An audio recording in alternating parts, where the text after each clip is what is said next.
എല്ലാവർക്കും നമസ്തേ. 2 ദിവസം മുമ്പ്, അതായത് മാർച്ച് 17-ാം തീയതി, മലയാള മനോരമ ദിനപത്രത്തിൽ വന്ന ഒരു വാർത്ത ഞാൻ വായിച്ചു. CPM സംസ്ഥാന സെക്രട്ടറി ഗോവിന്ദൻ അയാളുടെ പാർട്ടിയുടെ, അതായത് CPM-ൻ്റെ ഒരു യോഗത്തിൽ പ്രസംഗിച്ച ആ പ്രസംഗത്തിൻ്റെ അടിസ്ഥാനത്തിലുള്ള ഒരു വാർത്തയാണ് മനോരമയിൽ വന്നത്. അതായത് അയാൾ പറയുന്നു, ഇന്ത്യയുൾപ്പെടെയുള്ള ചില രാജ്യങ്ങൾ ചൈനയുടെ വളർച്ചയെ തടയാൻ ശ്രമിക്കുന്നു എന്ന് ഒരു കുറ്റപ്പെടുത്തലായിരുന്നു അയാൾ ആ പ്രസംഗത്തിൽ പറഞ്ഞിരുന്നത്. ഇത് കേട്ട് കഴിഞ്ഞാൽ, ഇത് സത്യത്തിൽ അന്നേ ദിവസം ഞാൻ ഏഷ്യാനെറ്റ് ഉൾപ്പെടെയുള്ള ചാനലുകളിൽ നോക്കിയിട്ട് ആ വാർത്ത വന്നില്ല. കാരണം അത് വരത്തില്ല. ഇന്ത്യക്കെതിരായിട്ടുള്ള പ്രസംഗമായതുകൊണ്ട് ഏഷ്യാനെറ്റോ മറ്റുള്ള ചാനലുകളോ കൊടുക്കാതിരുന്നതാണെന്ന് എനിക്ക് തോന്നുന്നു. സ്വാഭാവികമായിട്ടും ഞാൻ അങ്ങനെയാണ് ചിന്തിക്കുന്നത്. ഇപ്പം ഈ വാർത്ത വായിച്ചതിന് ശേഷം ഞാൻ ചിന്തിച്ചു നോക്കിയപ്പോൾ വളരെ ഭയാനകമായിട്ടുള്ള ഒരു സംഭവമായിട്ട് എനിക്ക് തോന്നുന്നത്. കാരണം ഗോവിന്ദൻ എന്ന് പറയുന്നത് ഒരു ഇന്ത്യക്കാരനാണ്. അയാൾ ചൈനക്കാരനല്ല. ഇന്ത്യയിൽ ജനിച്ചു വളർന്ന, ഇന്ത്യയിലെ ജനങ്ങളുടെ ആ ഇടയിൽ ജീവിച്ച് അവരുടെ നികുതിപ്പണം കൊണ്ട് ദൈനംദിന കാര്യങ്ങൾ നിർവഹിച്ചു പോകുന്ന ഒരു മനുഷ്യനാണ് ഈ ഗോവിന്ദൻ എന്ന് പറയുന്ന ആൾ. അയാൾ ചൈനക്കാരനല്ല, ചൈന ജനിച്ചവനല്ല, ചൈനയുമായിട്ട് ആ രീതിയിലുള്ള ഒരു വൈകാരികമായിട്ട് ഈ കമ്മ്യൂണിസ്റ്റുകാർക്കെല്ലാം വൈകാരികമായിട്ട് ചൈനയോടാണ് ബന്ധം. അവരുടെ മാതൃഭൂമിയും പിതൃഭൂമിയും പുണ്യഭൂമിയും ജന്മഭൂമിയും എല്ലാമായി കരുതുന്നത് ചൈനയാണ് എന്നുള്ള കാര്യം അറിയാതെയല്ല ഞാനിത് പറയുന്നത്. എങ്കിലും ഈ നാട്ടിൽ ജീവിക്കുന്നിടത്തോളം കാലം നമ്മുടെ ഭാരതത്തിനെയല്ലേ നമ്മൾ സ്നേഹിക്കേണ്ടത്? അതിനു പകരം ചൈന വളരുന്നതിനെ ഇന്ത്യ ഉൾപ്പെടെ തടസ്സപ്പെടുത്തുന്നു എന്നാണ് അയാളുടെ വേവലാതി. ഒന്ന് ആലോചിച്ച് നോക്കണം. ചൈന എന്ന് പറയുന്നത് എങ്ങനെയും നമ്മളെ നശിപ്പിക്കാൻ നടക്കുന്ന ഒരു ശക്തിയാണ്. ഇന്ത്യയുടെ പല സ്ഥലങ്ങളും അവർ ഇപ്പോഴല്ല, വർഷങ്ങൾക്ക് മുമ്പ് ജവഹർലാൽ നെഹ്റുവിൻ്റെ, ഇന്ദിരാഗാന്ധിയുടെ ഒക്കെ സമയത്ത് നമ്മുടെ ഒരുപാട് സ്ഥലങ്ങൾ അവർ കൈയടക്കി വെച്ചിരിക്കുന്ന ഒരു രാജ്യമാണ് ഈ ചൈന. നമ്മളുമായിട്ട് യുദ്ധം ചെയ്ത രാജ്യമാണ് ചൈന. നമ്മളെ ഏതൊക്കെ രീതിയിൽ തകർക്കാമോ അതിനെല്ലാം ശ്രമിച്ചുകൊണ്ടിരിക്കുന്ന ഒരു രാജ്യമാണ് ചൈന. ഈ രാജ്യം നമ്മുടെ രാജ്യത്തെക്കാൾ കൂടുതൽ ശക്തിപ്പെടണം എന്നുള്ള ഒരു വ്യക്തമായ കാര്യമാണ് അയാൾ പറഞ്ഞത്. പരോക്ഷമായിട്ടുമല്ല, നേരിട്ട് തന്നെ പറഞ്ഞിരിക്കുന്നു. നമ്മുടെ രാജ്യത്തിനേക്കാൾ കൂടുതൽ ശക്തമാകണം, കൂടുതൽ വളരണം ചൈന എന്നുള്ള അയാളുടെ ആ പ്രസംഗത്തിൻ്റെ അർത്ഥം, ആ പാർട്ടിയുടെ നയമാണത്. അയാൾ വെറും ഒരു ഗോവിന്ദനല്ല, അയാൾ പാർട്ടി സെക്രട്ടറിയാണ്, പാർട്ടിയുടെ പ്രധാന നേതാവാണ്. അപ്പോൾ ഈ CPM എന്ന് പറയുന്ന പാർട്ടി എത്രമാത്രം ഭാരത വിരുദ്ധ രാഷ്ട്രീയ പാർട്ടിയാണെന്നൊന്ന് ആലോചിച്ച് നോക്കുക. പണ്ടേ പല നിലപാടുകളിൽ നിന്ന് നമുക്ക് അറിയാവുന്നതാണ്.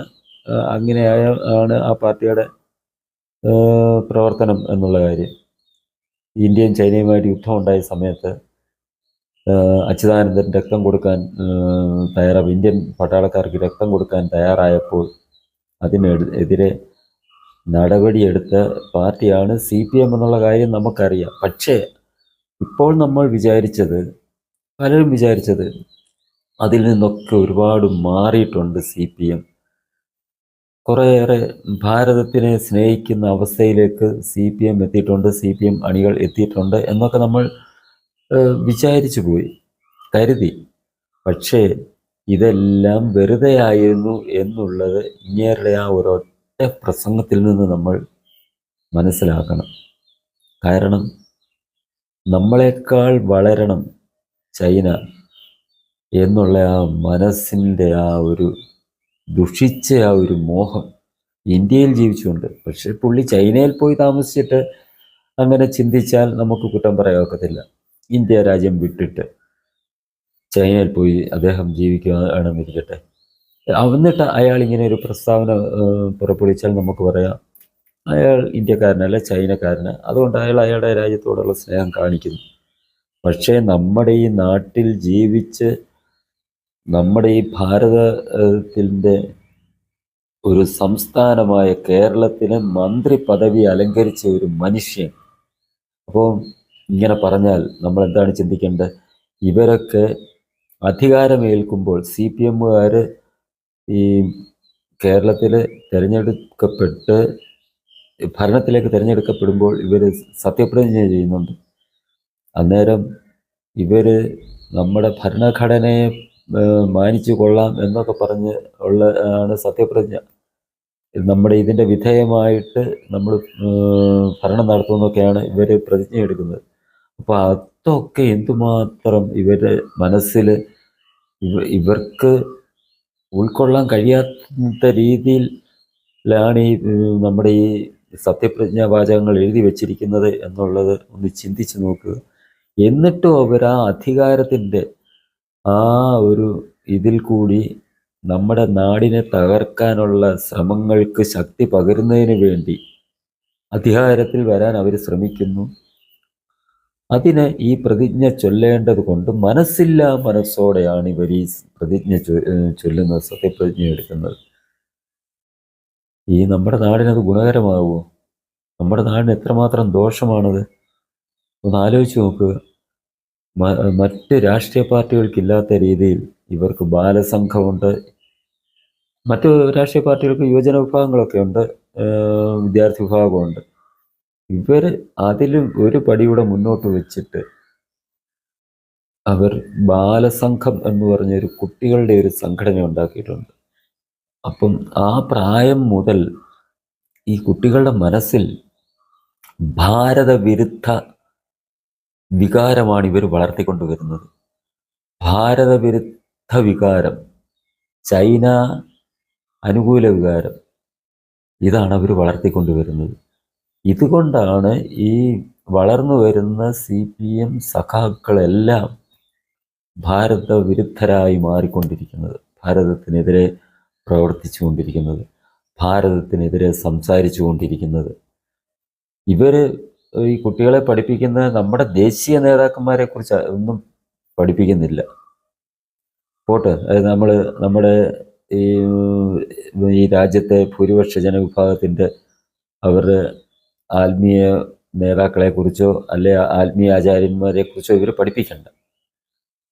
നമ്മുടെ ഈ നാട്ടിൽ സ്വാതന്ത്ര്യ സമരത്തോടനുബന്ധിച്ചുള്ള ദേശീയ നേതാക്കന്മാരെ കുറിച്ച് ഇവർക്ക് പഠിപ്പിക്കാനുണ്ട്.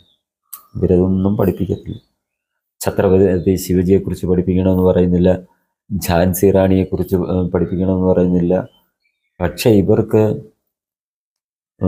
പഠിപ്പിക്കാവുന്ന ബാലഗംഗാധര തിലകൻ, സുഭാഷ് ചന്ദ്രബോസിനെ കുറിച്ച് പഠിപ്പിക്കുന്നുണ്ടോ എന്നുള്ള എനിക്കറിയത്തില്ല. ഗാന്ധി, നെഹ്റു, ഇതേ വാജ്പേയി ഒക്കെ അവർ എതിർക്കുന്ന ഇതുകൊണ്ട് അവരെയൊന്നും പഠിപ്പിക്കണ്ട. അന്നത്തെ കോൺഗ്രസ് നേതാക്കന്മാരെ കുറിച്ച് ഇവർക്ക് പഠിപ്പിക്കാറില്ല. പക്ഷെ ഇവരിതൊന്നുമല്ല പഠിപ്പിക്കുന്നത്.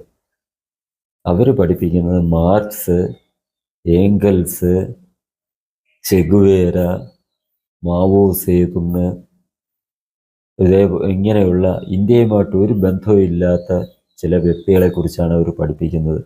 നമ്മുടെ രാജ്യത്തിന് ഒരു സംഭാവനയും, നമ്മുടെ രാജ്യത്തിൻ്റെ നന്മയ്ക്കാകട്ടെ, വളർച്ചയ്ക്കാകട്ടെ, വികസനത്തിനാകട്ടെ, രാജ്യത്തിന് ഒരു രീതിയിലുള്ള സംഭാവനകളും ചെയ്തിട്ടില്ലാത്ത ഇവരെ കുറിച്ചൊക്കെയാണ് ബാലസംഘത്തിൽ കൂടി പഠിപ്പിച്ചുകൊണ്ട് വരുന്നത്. അതിനോടൊപ്പം തന്നെ നമ്മുടെ ദേശീയ പുരുഷന്മാർക്കെതിരായിട്ടുള്ള കാര്യങ്ങൾ ഇവർ പഠിപ്പിക്കുന്നുണ്ട്.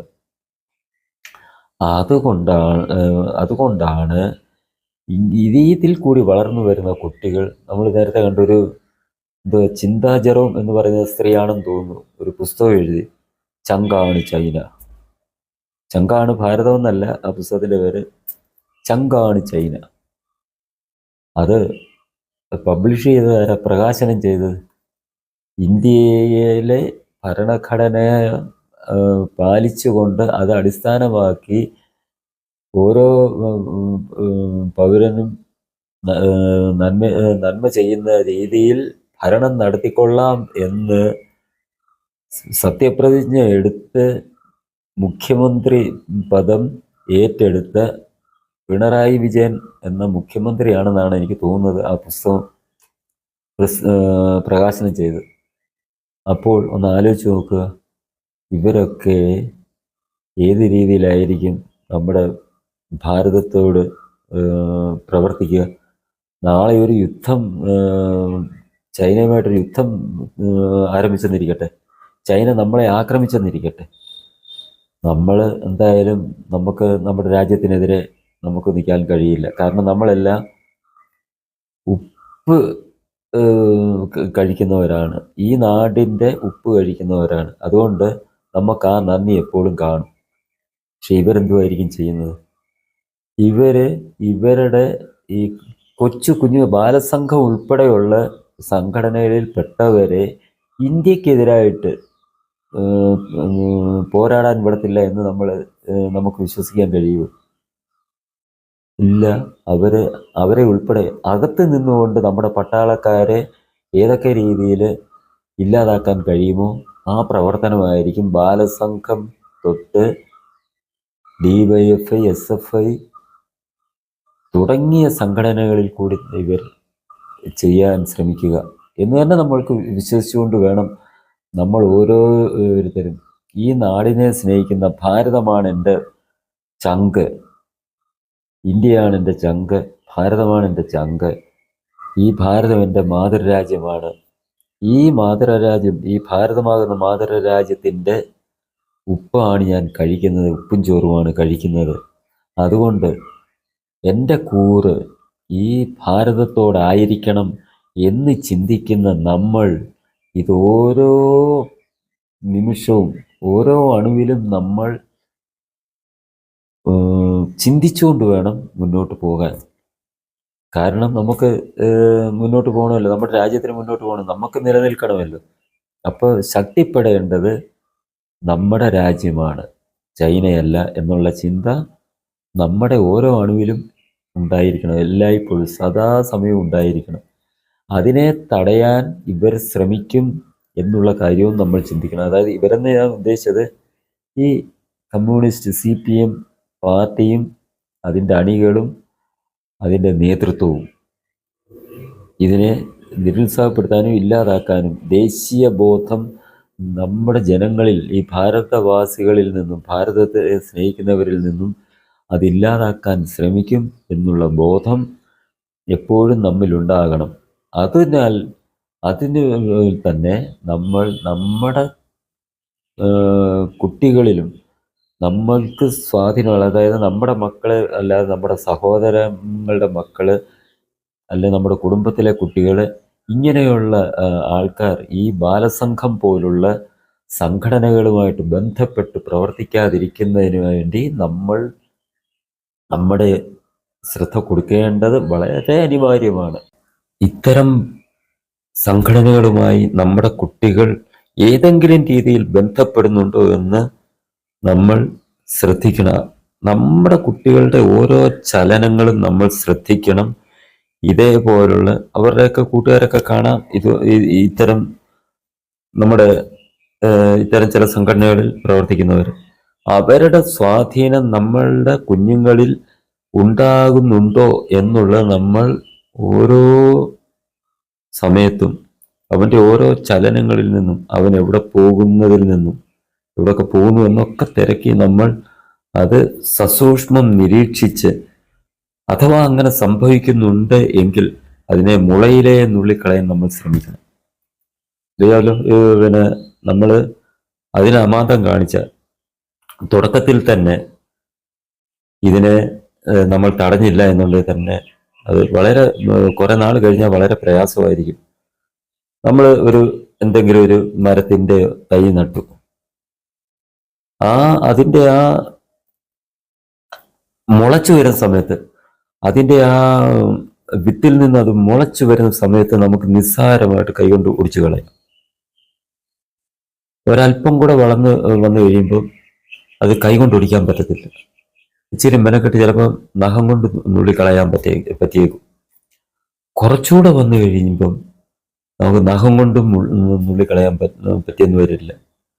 അത് പിച്ചാത്തി വെച്ച് മുറിച്ച് കളയാൻ പറ്റും. എന്നാൽ അല്പം കൂടി അത് വളർന്നാലോ പിച്ചാത്തിക്കും പറ്റാതാകും, വെട്ടുകത്തി ഉപയോഗിക്കേണ്ടി വരും. അതും കഴിഞ്ഞ് കുറെ നാളുകൂടെ കഴിഞ്ഞാലോ വെട്ടുകത്തിക്കും പറ്റത്തില്ല, കോടാലിക്കും ഉപയോഗിക്കേണ്ടി വരും. കുറച്ചുകൂടെ അങ്ങോട്ട് പോയാലോ എത്രമാത്രം ബുദ്ധിമുട്ടായിരിക്കും അതിനെ നമ്മൾ ഇല്ലാതാക്കാൻ എന്നുള്ള കാര്യത്തെക്കുറിച്ച് ചിന്തിക്കണം. ഇതാണ് ഇങ്ങനെ നമ്മുടെ കുഞ്ഞു മനസ്സിലുണ്ടാകുന്ന ചിന്തകൾ, ദുഷിച്ച ചിന്തകൾ അന്നേരമേ ഇല്ലാതാക്കി കളഞ്ഞില്ലെങ്കിൽ മുതിർന്നു വരുമ്പോൾ നമ്മുടെ കുഞ്ഞുങ്ങളുടെ മനസ്സിൽ ഉണ്ടാകുന്ന വ്യത്യാസം. അപ്പം അതുകൊണ്ട് ചെറുതിലെ നമ്മുടെ കുട്ടികളുടെ, അവരുടെ മക്കൾ എങ്ങനെ വേണേലും പോയിക്കോട്ടെ, നമ്മളത് ചിന്തിക്കണ്ട. അവർ നിലവിൽ ദേശവിരുദ്ധരായിട്ട് അവർ മാറിക്കഴിഞ്ഞു, ഇന്ത്യയോട് സ്നേഹമില്ലാത്തവരായി മാറിക്കഴിഞ്ഞു, ചൈനയെ സ്നേഹിക്കുന്നവരായിട്ട് മാറിക്കഴിഞ്ഞു. അവരങ്ങനെ പോയിക്കോട്ടെ. പക്ഷേ നമ്മുടെ കുട്ടികൾ ആ രീതിയിൽ പോകാതിരിക്കാൻ വേണ്ടി നമ്മൾ വളരെയേറെ ശ്രദ്ധിക്കുക, അത് അങ്ങനെ തന്നെ പ്രവർത്തിക്കുക. എങ്കിലേ നമ്മുടെ നാടിൻ്റെ വളർച്ചയുണ്ടാവൂ, നാടിന് നിലനിൽപ്പുണ്ടാവൂ, നമ്മുടെ നാട് ലോകത്തിലെ വൻ ശക്തിയായി മാറുകയുള്ളൂ. അതിനായി നമ്മൾ പ്രവർത്തിക്കുക, ഒത്തൊരുമിച്ച് പ്രവർത്തിക്കുക. നമ്മുടെ ബന്ധുക്കളോടും നമ്മൾ സുഹൃത്തുക്കളോടും പറഞ്ഞത് ബോധവൽക്കരിക്കുക. ഇത്രമാത്രം നമ്മളുടെ ശ്രദ്ധയിലും ചിന്തയിലും ഓരോ അണുവിലും സൂക്ഷിക്കുക. നമ്മുടെ രാജ്യം വളരട്ടെ, നമ്മുടെ ഭാരതം മറ്റു രാജ്യങ്ങളെക്കാൾ ഉയരത്തിൽ എത്തട്ടെ, ലോകത്തിലെ ഏറ്റവും വലിയ ശക്തിയായിട്ട് ഭാരതം മാറട്ടെ. ചൈനയൊക്കെ നമ്മുടെ ശക്തിക്ക് അടുത്തെങ്ങും വരാത്ത രീതിയിൽ താഴോട്ട് പോകട്ടെ, ശക്തി ക്ഷയിച്ചു പോകട്ടെ എന്ന് നമുക്ക് പ്രാർത്ഥിക്കാം. അതിനായി നമുക്ക് പ്രവർത്തിക്കാം. നമ്മുടെ രാജ്യം വലുതാകണം എന്നുള്ള ചിന്തയാകണം എപ്പോഴും നമ്മുടെ ഉള്ളിൽ ഉണ്ടാകേണ്ടത്. എല്ലാവർക്കും ഒരു നല്ല ദിനം ആശംസിക്കുന്നു. നന്ദി, നമസ്കാരം. ഇനി ഈ ചാനൽ സബ്സ്ക്രൈബ് ചെയ്യാനും ബെൽ ബട്ടൺ അമർത്താനും ലൈക്ക് ചെയ്ത് ഷെയർ ചെയ്യാനും മറക്കരുത്.